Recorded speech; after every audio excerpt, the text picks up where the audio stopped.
Video games were fairly new when Not a Penny More, Not a Penny Less came out. Most games by that time were about taking out an alien invasion or jumping over platforms or some sort of race or sport or some such. Some were licensed off a movie, a celebrity or a TV show, say. Not a Penny More, Not a Penny Less, though, was a license based on a novel about 4 men seeking vengeance after being conned out of their wealth by a bogus share scheme. I think it's fair to say that if I saw this on the shelf when it came out, I probably wouldn't have looked at the case twice. But it is a game that did exist, and indeed the game on the 8-bit computers and Atari ST predated even the television adaptation. So what is Not a Penny More, Not a Penny Less? Well, it is a Jeffery Archer novel, the first of his, and it was published in 1976. It tells the story of a shady fellow called Harvey Metcalf, a Polish immigrant to the United States who has mastered the art of the con job. He creates a bogus company called Prospecto Oil and sells stock to 4 men: Stephen Bradley, an American professor, Dr. Robin Oakley, a noted doctor, Jean-Pierre Lamarne, a French art dealer, and James Briggsley, an heir to an earldom. The stock naturally crashes and the 4 men are left penniless. And what's more, they have no legal way of reclaiming those losses. So they hatch an elaborate plan to use their numerous skills to get that money back. And that is the story. Jeffery Archer based the book on his own run-in with bankruptcy, and that broke him into the mainstream. He would go on to have a succession of bestsellers, including 1979's Cain and Abel, which is one of the most successful books in history in the UK. He remains a controversial character, though, does our Archer. Formerly a Conservative deputy leader and the first elected mayor of London, he won a libel case in the 80s after a newspaper accused him of paying money to a prostitute. He won a lot of money, and then he had to give it back because he was imprisoned in 2001 because it was found out he was lying about the whole thing. Oh, Jeffery, you've become the villain in your own story. What a buffoon. Mind you, if he'd done that in the current Tory party, he probably would have been made Prime Minister. That's my little political commentary of the day.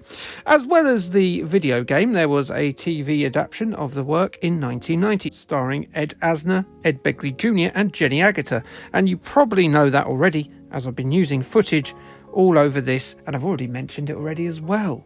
You're dead smart, you are, and you won't fall for any dodgy scam like the characters in that book. No Nigerian prince will pull the wool over your eyes. And so now on to the 1987 Domark text adventure developed by Imagitech Design. Imagitech had a fairly diverse lineup of titles in their history, making the Games Workshop titles Hero Quest and Space Crusade for the computers, a few arcade conversions, a Wheel of Fortune game for the NES, and the Shoe People edutainment game I covered a few years back and kinda liked. In the game, you assume the role of Oxford professor Stephen Bradley as he brings together his band of slighted gentlemen and they piece together a scheme to bring down that shyster Metcalf. The game follows the story of the book very closely, so a knowledge of that tale will be a benefit on what to do next. Something I didn't really have. The original game, though, was packaged with a copy of the paperback, and it was strongly recommended that you read the novel first. Reading? What? 3 points off the final score of this immediately, even though I don't give scores. Don't worry, Jeffrey. Though the activities and locations follow those of the novel, there are puzzles unique to this game. They're very text-adventure ones, so if you're a fan of the genre, you should be able to negate them. It's important to do these puzzles accurately and thoroughly search and exhaust searching possibilities in each location, as this is one of those text adventures where if you miss a vital piece of information, you can just get stuck and not be able to finish the game. I'd say it's worth having the novel to hand if you have it, and to take each scene slowly.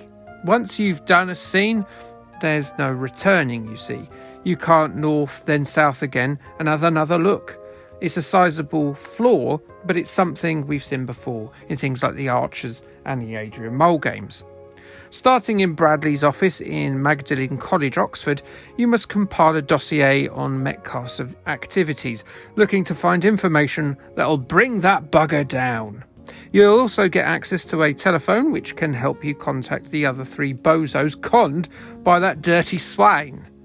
You don't go looking for them. As such, you examine their name in your portfolio and Stephen will immediately teleport to their location. The key thing you need is information, as information is absolutely key to reclaiming that $1 million. Once you've got the information you need, you can coordinate your efforts and be a crew of cool kids who can pretend they had the money all along and definitely didn't get conned. There's a very limited vocab to this game, so you will get this incredulous response a lot when you give it a word it doesn't understand. It sounds like it's a confused Boris Johnson. It's not an easy game to get along with, and generally text adventures aren't my cup of tea. And I've seen nothing in this one that's as clever as that Archer's mechanic of you being the producer and you're trying to build up the ratings. It's literally just a recreation of the story. There are differences between the versions. The graphics on the 8-bits don't live up to the ST version, obviously, and the BBC version doesn't even have any graphics at all. There's even a bit of rudimentary speech in the ST and Commodore 64 versions.